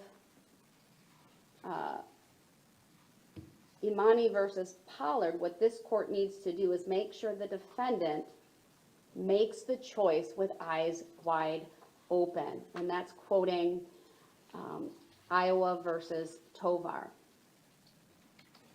I have made Mr. Brooks aware of the dangers and disadvantages of self-representation by going through not only this form, but by reviewing with him once again the charges, the penalties, the exposure that he faces. Ultimately, in the end, a competent defendant has a constitutional right to represent himself, even if the judge or anyone else thinks there may be no good reason for him to do so. I'm not saying you don't have a reason, sir. I'm frankly speaking to your mom at this point. She may not understand. Frankly, her understanding is not material. You have the constitutional right to make this choice. What's important for this court, and why I also went through some of the other biographical information, is you have a high school education. You've completed the 11th grade. You have an HSED.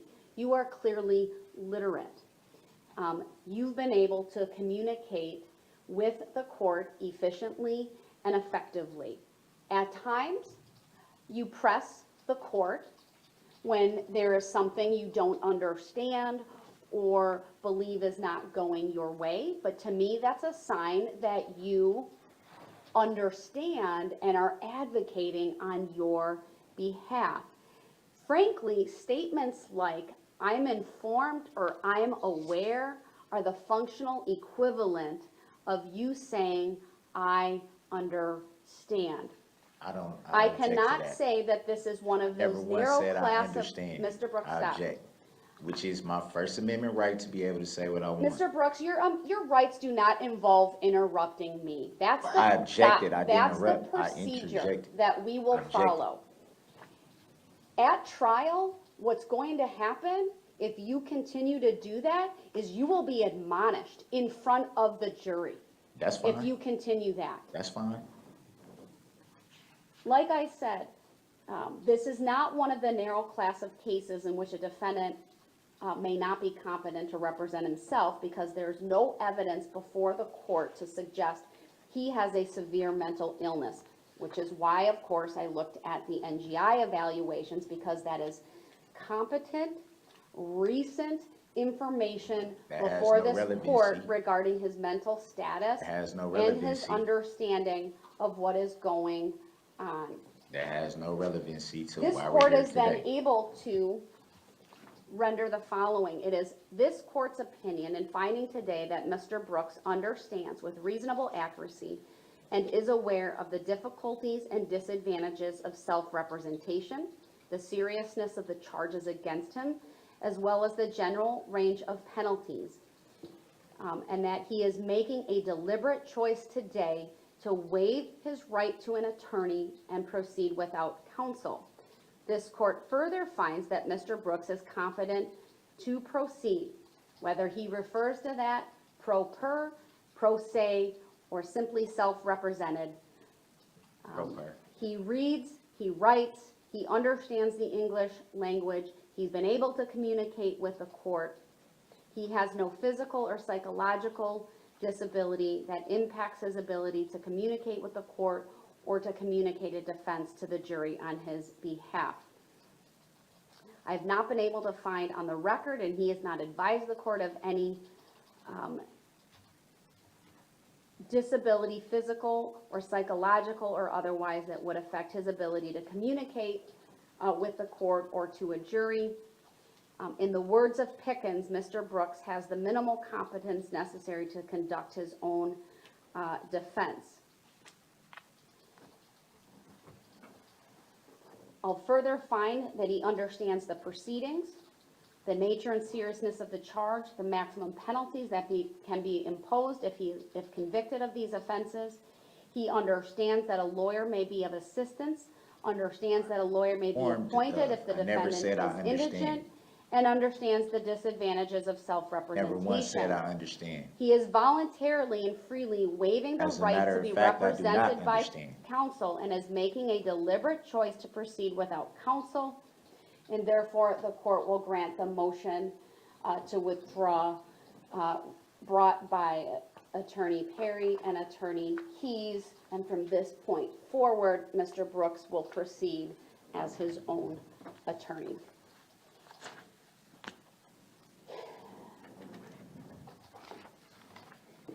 Does the Public Defender's Office require any type of written order discharging? No, All right, the minutes on CCAP will be sufficient? yeah, that's fine. All right, if there is the need, just simply file an order under the local rule, and I'll certainly review it and sign if appropriate. Okay, thank you. Anything else you need from me today before I continue with this hearing? Who, me? From No, us, from Attorney Perry and Attorney Keyes. from us, no. All right, you may, you are discharged and certainly are excused from the remainder of this hearing. Your Honor, can I just clarify, as to the discovery, Attorney Perry, you indicated all paper discovery had been turned over, but not the electronic discovery, correct? Not turned over, but it will be, we'll make arrangements with the jail. You're gonna turn over the electronic discovery? Yeah. Okay, very good, thank you. All right, I know we have a number of outstanding issues. That documentation was provided to Mr. Brooks at the close of the hearing yesterday.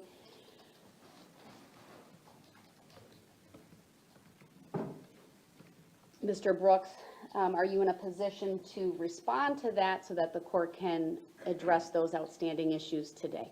What are the outstanding issues? Those are the documents that I gave you yesterday. The ones that I already had?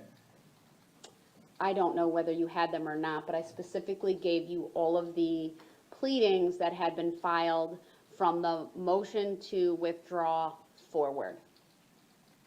That was provided to you yesterday. So what are the issues? Are you prepared to address them today, sir? What You are have two options, sir. We either address them right now, or I have to come back yet before the trial or decide all of them on the morning of trial, and I'd rather not do that. That might be the way to go, because I don't know what issues you are referring to. So you didn't read any of the paperwork that I gave you? I think, Your Honor, that you should understand my position in the jail, that I'm not awarded adequate time out of my cell to get a lot of things done. There are a lot of things that I have to go through with Mr. Brooks, just receiving the Mr. paper Brooks, discovery. this is I really haven't been through simple. all that. I gave you, we're just gonna go through them one by one. You represent yourself, and you're gonna have to answer these, or at least provide input if that is your choice. And these documents were personally served on Mr. Brooks in the jail, Your Honor.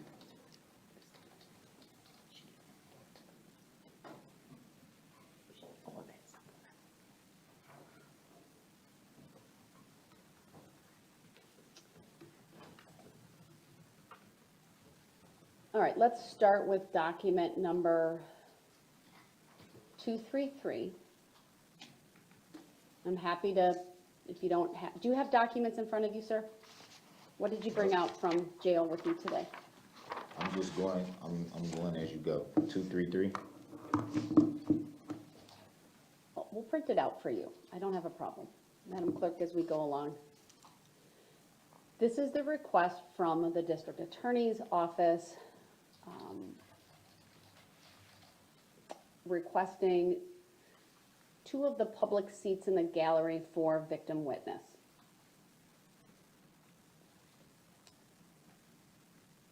Do you have any objection to that request? Can I see the actual request?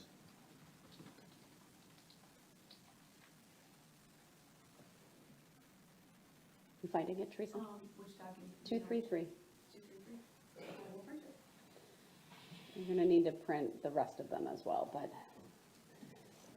I think the printer can be a bit loud, so we'll print them off and then I'll ask questions. So 233. 234, 235, 236, 237.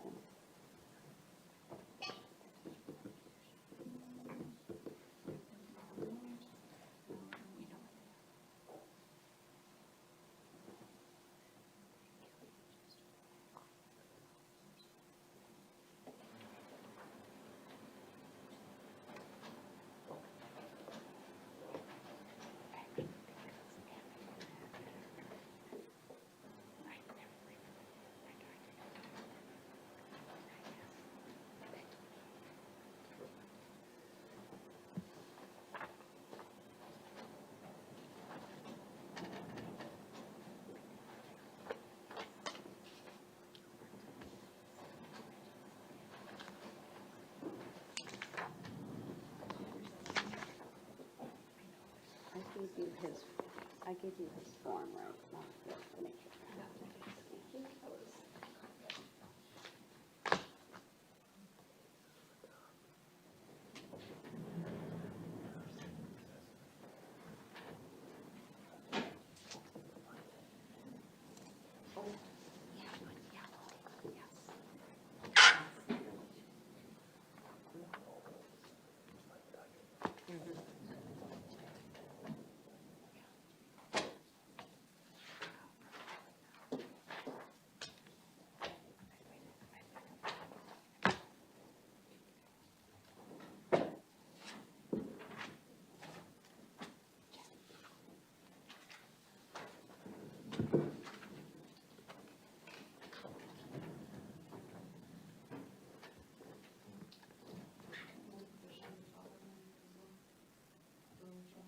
Yes.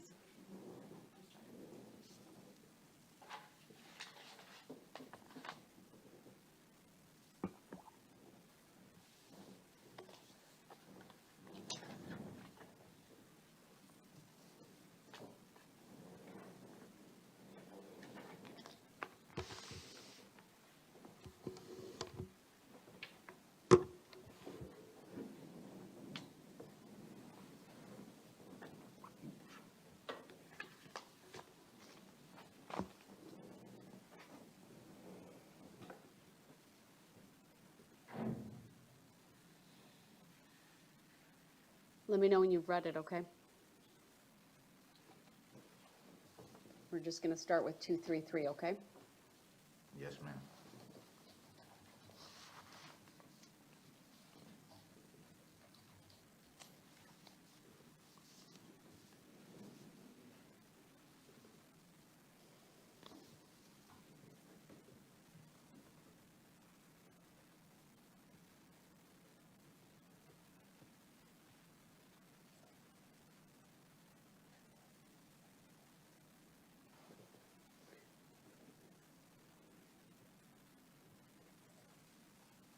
I read it, Your Honor.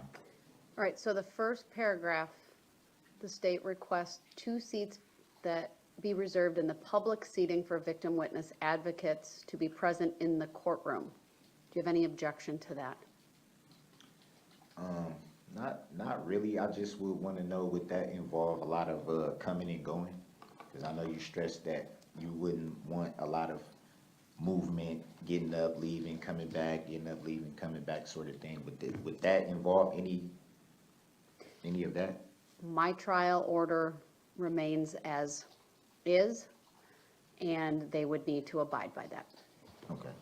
No objection to that then. I was just unsure because it says to assist victims with whatever needs they may have. So I didn't know if that may involve somebody might need tissue, need a drink of water or something like that. Would that interrupt the proceedings? That's all. The request is granted. Then, as it relates to the request for Spanish interpreter, Mr. Brooks, you should be aware that during the meeting I held with the attorneys yesterday in my jury room, which you were not present at, I advised the state that there's a state form regarding the use of interpreters, that I needed the state to fill that form out as to each request being made, because that form will assist the court in appropriately scheduling the interpreters, or could be one, could be more than one, because part of that form is to tell me what day and what time the interpreter is needed. And so it's my understanding the state's going to work on that. I have an obligation under the law to provide interpreter services for the parties, if need be, for victims, for witnesses. And so I am working on that. Any questions about that? Yes, it says right here that those victims will potentially testify. Would the testimony then be in Spanish? We would have an interpreter and the testimony would be interpreted. And so both of the answers in Spanish and the interpreter would be placed on the record. That's the purpose of an interpreter. So there wouldn't be a counterpart to that in English so that I would know exactly what's being said? That's what the interpreter would do. Right, but how would I? I can't answer that, sir. The interpreter will assist the court, the jury, and the parties to understand the answers that are provided. Yeah, that's all I'm asking. I just want everything to be exact. Because I know sometimes in Spanish, some words are kind of pronounced different. They mean certain things in English. So I just want to make sure that everything that's said in Spanish will be interpreted correctly in English. That is why we have an interpreter. All right. Anything else the state needs to put on the record on that? No, Your Honor?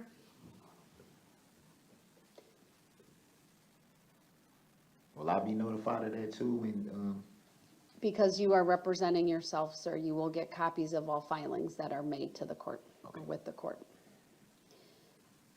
Attorney Opera, you, in your last paragraph, reference the exhibits. I thought I did a test yesterday so I could answer this question, and I'm not sure why. It could be depends on what screen, at least, I don't know. I'll do another test. My understanding is I will be able to share screen, okay? Okay. Whether it's your paralegal, right, would need to be in my Zoom, and then I could allow an exhibit to be published that way. And so it would impact the Zoom because it becomes the big screen and there's just a little box with the rest of court. But that's the only way I'm able to have people from a remote location see what's being presented in the courtroom. Does that make sense? Yes, I appreciate that, and with your permission, Your Honor, I can work with the IT personnel on that and make sure we can accommodate that. Any questions, Mr. Brooks? Just 1 second, Your Honor, if I may have just a quick second.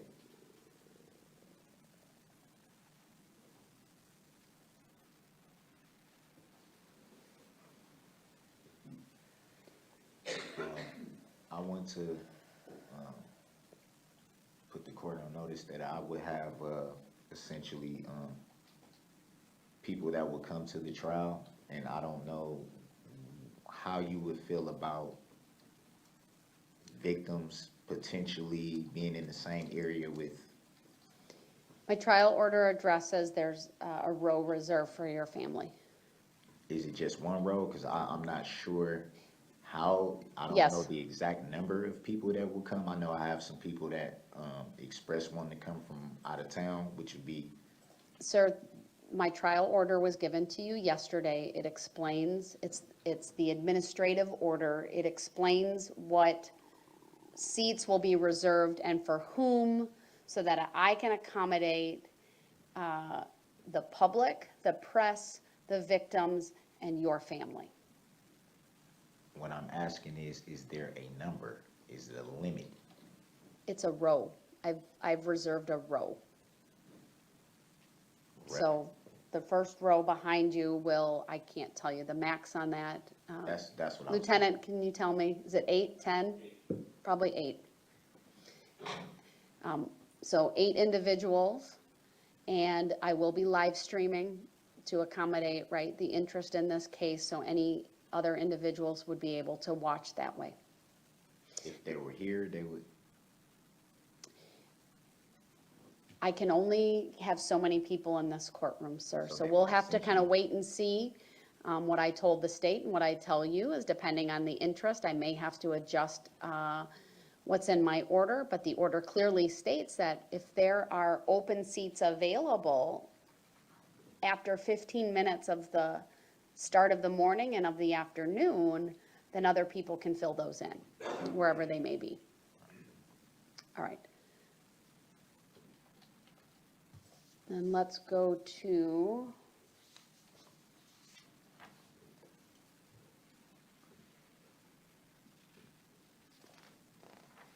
$235.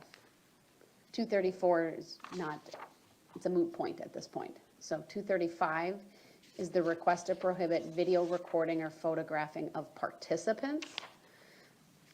Do you see that document, sir? Yeah, I'm viewing it now.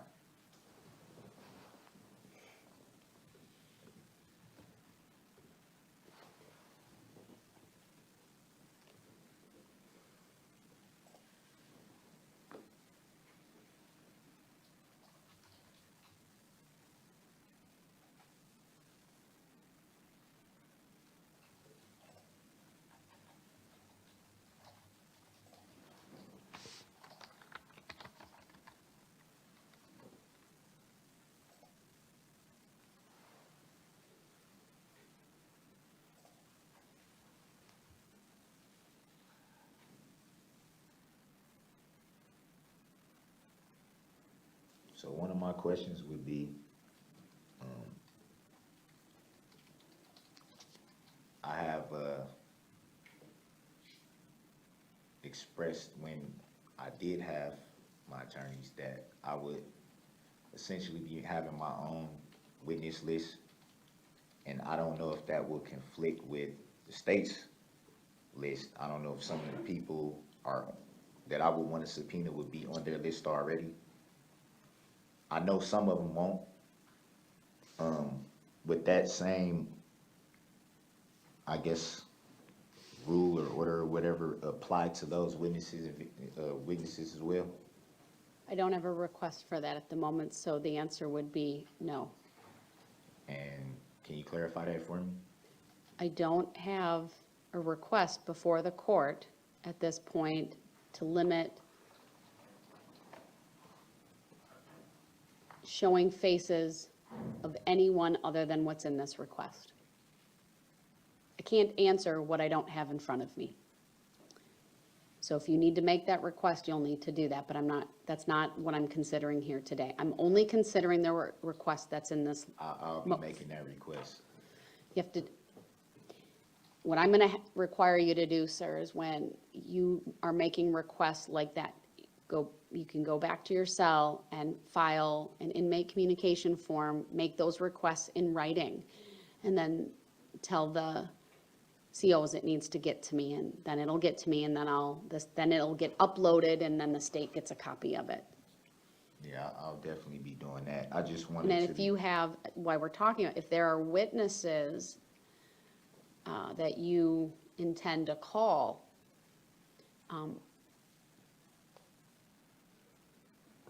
you need to let us know right away.